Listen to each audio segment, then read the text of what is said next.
দোয়া কবুল হওয়ার জন্য মহান আল্লাহ তাআলার কাছে কিভাবে দোয়া করতে হবে? দোয়া কবুল হওয়ার জন্য প্রথম শর্ত হলো হালাল উপার্জন থাকা। হারাম উপার্জনকারী ব্যক্তির দোয়া কবুল হয় না।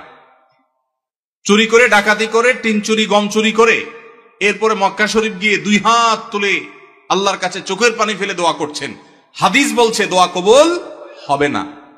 দোয়া কবুল হবে না।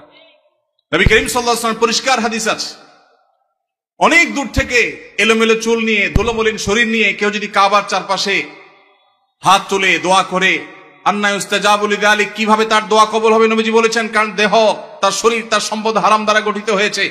এই জন্য দোয়া কবুলের জন্য প্রথম শর্ত হলো হালাল উপার্জন থাকা।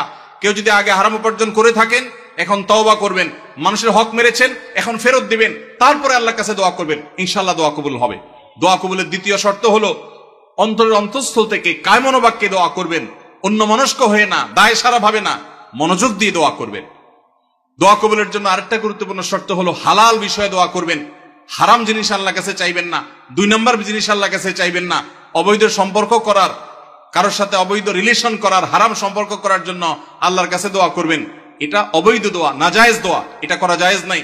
বৈধ দোয়া করবেন, নেক দোয়া করবেন, ইনশাআল্লাহ আশা করা যায় আল্লাহ তাআলা দোয়া কবুল করবেন। দোয়ার ক্ষেত্রে আল্লাহর প্রশংসা, নবীজির প্রতি দুরূদ প্রেরণ, এরপরে আপনি যে কোনো চাওয়া পেশ করবেন, বৈধ চাওয়া।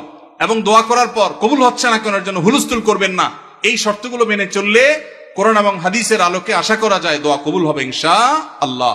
দোয়া কবুলের বেশ অনেকগুলো স্থান আছে, ইনশাআল্লাহ অন্য কোনো মাহফিলে এটার উপরে আলোচনা করতে হবে। এটা নিয়ে আমার একটা সংকলন আছে।